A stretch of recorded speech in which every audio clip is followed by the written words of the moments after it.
तो जय हिंद प्यार साथियों, आज फिर हम लोग क्वेश्चन बनाएंगे प्रश्नावली 9.1 के अंतर्गत। तो ये चौथा नंबर क्वेश्चन, ठीक है। तो आइए यहाँ पर क्या कह रहा है कि भूमि के एक बिंदु से जो मीनार के पाद बिंदु से 30 मीटर की दूरी पर है, मीनार के शिखर का उन्नयन कोण 30 डिग्री है और मीनार की ऊंचाई ज्ञात करें, ठीक है। तो यहाँ पर सबसे पहले क्या देखेंगे कि मान लेते हैं यहाँ पर फिगर बनाएंगे, ये भूमि है, ठीक है। और भूमि के एक बिंदु से 30 मीटर की दूरी पर क्या है, यहाँ पर एक मीनार खड़ा है। मान लेते कि ये मीनार भैया हो गया मेरा, ठीक है। अब क्या कह रहा है, मीनार के शिखर का उन्नयन कोण कितना डिग्री बना रहा है, 30 डिग्री बना रहा है। यहाँ पर ये लंबाई दूरी भी 30 डिग्री और ये थीटे का मान भी 30 डिग्री है। और तू कह रहा कि मीनार की ऊंचाई ज्ञात करे यहाँ से यहाँ तक, ठीक है। तो हमने मान लिया कि यहाँ पर माना कि मीनार की ऊंचाई h मीटर, ठीक है। अब क्या कह रहे हैं, यहाँ पर थीटा का मान भी दे दिया है, कितना है 30 डिग्री दिया, और थीटा का मान दे दिया है 30 डिग्री। अब क्या करते हैं यहाँ पर, तो ऐसा हम लोग ऐसा मान रखेंगे कि यहाँ पर ये तो बेस हाइट है और ये हाइट दे दिया, तो ये मान वाला निकालना है। तो ऐसा मान रखेंगे कि आधार भी और ऊंचाई भी आ जाएगा। तो हम tan का सूत्र से ही दोनों को बैठाएंगे। तो tan का सूत्र क्या होता है, साइन थीटा बटा कॉस थीटा होता है, या लंब बटा आधार होती है। तो यहाँ पर लंब दे दिया, यहाँ पर h और आधार भी ये दिया। तो आइए हम बैठाते हैं, मान लेते कि हम इसका नाम देते हैं भाई ABC, ठीक है। ये समकोण त्रिभुज है, यहाँ पर समकोण त्रिभुज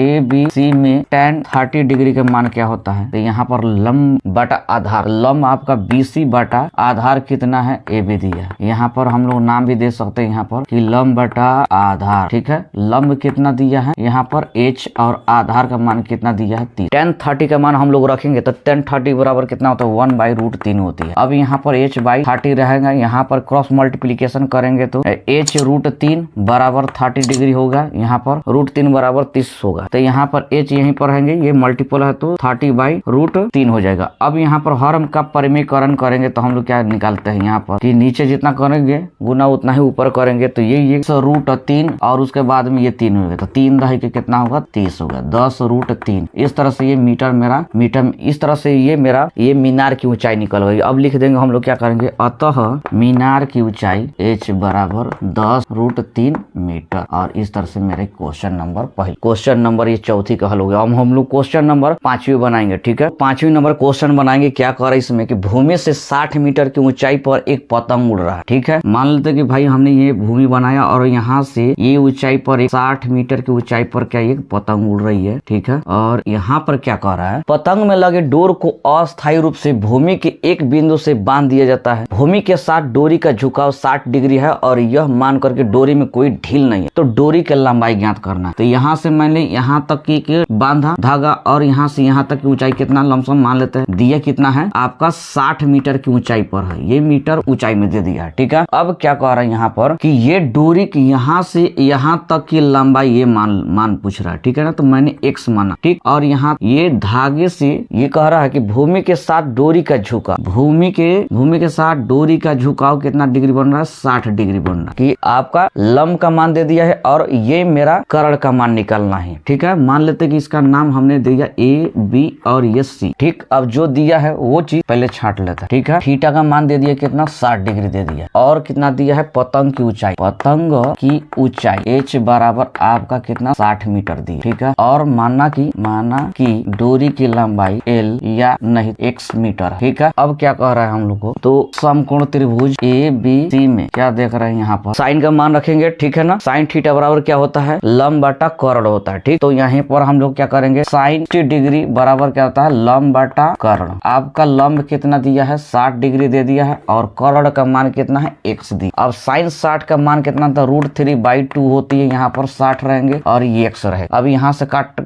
क्रॉस मल्टीप्लीकेशन करेंगे तो x√3 बराबर क्या हो जाएगा 120 होगी, और ये x यहीं पर रहेगा, ये भाई गुना में इधर आएगा तो भाग करेंगे, यानी 120 बटा √3। अब यहाँ पर क्या करेंगे, परिमेयकरण कर देंगे हम लोग अपनी तरफ, क्यों, क्योंकि यहाँ पर ये इससे काटना पड़ेगा ना। 120 को अगर √3 है, नीचे हर में जितना गुना करेंगे अंश में उतना ही गुना करेंगे, तो यहाँ पर क्या हो जाएगा 120 इंटू √3 बटा ये √3 मिलकर 3 हो जाएगा, और 3 से हम काट देंगे यहाँ पर 3 चौके 12, यानी मेरा कितना आ जाएगा 40√3 आ गया। अब हम लिखेंगे अतः, अब क्या कर रहा है लास्ट वाला कोटेशन पढ़ेंगे कि डोरी की लंबाई ज्ञात करना। तो अतः डोरी की लंबाई कितनी हो जाएगी मेरा 40√3 ये मीटर। और इस तरह से मेरा ये 5वीं नंबर क्वेश्चन का ये हल होगा। अब हम लोग क्वेश्चन नंबर 6 बनाएंगे, ठीक है। तो आइए हम लोग क्वेश्चन नंबर 6 बनाएंगे, ठीक है। इसमें क्या कह रहा है कि 1.5 मीटर लंबा एक लड़का है और वह 30 मीटर ऊंचे एक भवन से कुछ दूरी पर खड़ा हुआ है। तो मान लेते हैं कि यहाँ पर मैंने एक भवन बनाया और इसकी ऊंचाई कितना बना दिया 30 मीटर, ठीक है, और कुछ दूरी पर हमें मालूम नहीं कितने दूरी पर खड़ा हुआ है, ठीक है ना, और उस लड़के का हाइट कितना है 1.5 मीटर है। तो मैंने एक 1.5 मीटर का लड़का बना दिया, ठीक है। अब ये क्या कह रहा है कि जब वह ऊंचे भवन की ओर जा रहा है, यानी इस तरफ जा रहा है, ठीक है, इस तरफ जा रहा है, तब उसकी आंख से भवन का यहाँ से यहाँ तक, ठीक है, कि शिखर का उन्नयन कोण 30 डिग्री बन रहा है। तो यहाँ से यहाँ तक हम लोग बेस बनाएंगे, ये 30 डिग्री बन रहा है यहाँ पर, ठीक है। अब क्या कह रहा है कि 30 डिग्री से 60 डिग्री हो जाता है। जैसे जा रहे यहाँ पर कुछ दूर पर गया और यहाँ पर मान लेते कि यह गया तो ये 60 डिग्री यहाँ, तो यहाँ से यहाँ तक की दूरी क्या हो जाएगा, मान लेंगे हम लोग x, और यहाँ से यहाँ तक की दूरी y, ठीक है, और ये टोटल दूरी हमें पता नहीं करना है, ठीक है। तो अब ये तो सब हो गया। अब इसका नामकरण कर देता है, मान लेते कि ये b और ये c और ये d, ठीक। तो यहाँ देखते हैं इस लड़के का हाइट यहाँ पर घटाएंगे तो ये वास्तविक दूरी आएगा, ठीक है ना। ऊंचाई कितना दिया है 30 डिग्री दिया, लेकिन हमें शेष ऊंचाई ज्ञात करना है। तो यहाँ लिखेंगे कि शेष भवन की दूरी बराबर क्या हो जाएगा 30 मीटर माइनस 1.5 मीटर, क्या है ये लड़के की ऊंचाई, ठीक है, वो ऊंचाई हमने घटा दिया। तो कितना हो गया मेरा 28.5 मीटर, ठीक है। ये मेरा यहाँ से यहाँ तक की ये दूरी कितनी बनी 28, ठीक है। अब यहाँ पर क्या कर रहा है कि यहाँ पर समकोण त्रिभुज बन रहा है, ये दो बन रहा है, एक ये वाला पार्ट वाला, ठीक है, और ये पूरा वाला। तो हम सबसे पहले ऐसा सूत्र बैठाएंगे जिसमें क्या कह रहा है कि ये लंब और ये आधार हो। तो हमें एक ही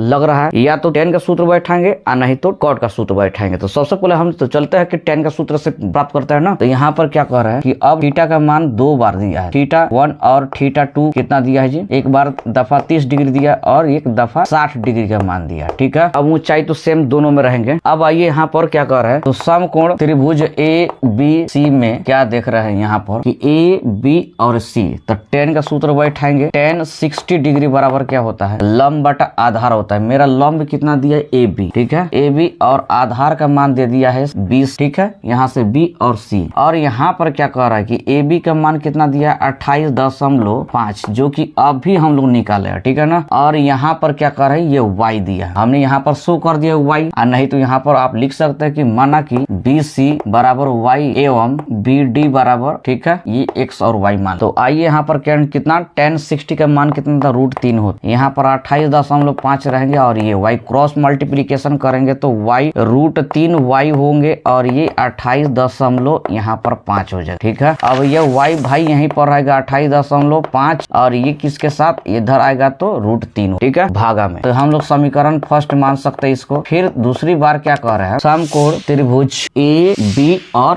D में देखते हैं, ठीक है, AB और D में क्या देख रहे हैं, फिर tan 30 डिग्री का मान रखेंगे। अब फिर यहाँ पर लंब और आधार ये रहेंगे, तो लंब और आधार कितना हो जाएगा, तो लंब कितना है मेरा भाई, हम लोग डायरेक्ट मान रखता है 28.5 और आधार का मान 1 + y। क्यों, ये x तो रह गया यहाँ पर, ये तो x रहेंगे ही और y भी शामिल है, तो ये दोनों को मिलकर चलेंगे ना, 1 + y रहे। तो यहाँ पर देखते हैं कि 1/√3 रहेंगे, यहाँ पर 28.5 और x रहेंगे, y के मान हम क्या रख सकते हैं 28.5 बटा √3 रख सकते हैं, यहाँ पर कोई दिक्कत नहीं है, ठीक है। अब देखिए यहाँ पर क्या करें, क्रॉस मल्टीप्लीकेशन करेंगे तो 28.5 इसके साथ गुना हो जाएगा, यानी 28.5 √3, ठीक है। अब यहाँ पर क्या करेंगे, ये इसके साथ होगा तो 1 + 28.5 बटे √3 रहेंगे, ठीक है। अब ये प्लस में, ठीक है, इस साइड में आएगा तो माइनस हो जाएगा, 28.5 √3 माइनस 28.5 बटे √3 बराबर, ठीक है, कोई दिक्कत नहीं है। अब यहाँ पर क्या करता है, ये वाला पार्ट और ये वाला पार्ट सेम दोनों में शामिल है, तो कॉमन हम निकालेंगे 28.5 और √3 रहेंगे -1 रहेगा, ठीक है। अब देखिए यहाँ पर क्या करेंगे हम लोग, या नहीं तो हम लोग ऐसे कर सकते, ये भिन्न का घटाव बन रही है, तो भिन्न का घटाव बन रहा है, हम लोग डायरेक्ट करेंगे 28.5 इंटू 3 हो जाएगा, √3 मिलकर 3 हो जाएगा, ठीक है, ये हम गुना, ठीक। अब यहाँ पर देखते हैं -28.5 और यहाँ पर क्या होगा √3 बराबर। अब क्या करेंगे, यहाँ पर कोई दिक्कत नहीं है, ठीक है, इन दोनों में हम कॉमन निकालेंगे, ठीक है। तो 28.5 3 -2 रहे -1, क्यों, 28 को बाहर निकाल दिया तो 3 बच गई और 28 को निकाल लिया बाहर तो इसके जगह में कुछ नहीं बचा तो 1 बचा, ठीक है। अब यहाँ पर √3 रहेंगे बराबर 28 रहेंगे 28.5 और 3 में से 1 गया तो 2, अब बटे √3। अब देखिए यहाँ पर क्या हो रही है, 28 दूना 56 और ये दशमलव में यानी 57 हो जाएगी मेरा 57 हो गया। अब बटा यहाँ पर देखो √3 रहे। तो अब यहाँ पर हम लोग क्या करेंगे, हर का परिमेयकरण कर सकते हैं। यहाँ पर भाई √3 और √3 पर नीचे गुना करेंगे तो यहाँ देखेंगे क्या होगा कि 57 √3 रहेंगे और ये मिलकर √3 मिलकर मेरा कितना हो जाएगा 3 हो जाएगा। तो यहाँ से काटेंगे तो 19 होगा। ठीक है, 19 30 57 होती है। अब यहाँ पर क्या करेंगे 19 √3, अब ये क्या हो गया मेरा, ये x का वैल्यू हो गया। क्यों, क्योंकि यहाँ पर x दिया है। लिखेंगे अतः क्या कर रहे हैं यहाँ पर कि वह भवन की ओर कितने दूर तक चलकर गया है, यानी अतः 19 √3 मीटर चल कर गई है। इस तरह से मेरा ये 6ठा नंबर क्वेश्चन का हल हुआ। अब हम लोग अगला नंबर क्वेश्चन बनाएंगे। तब तक के लिए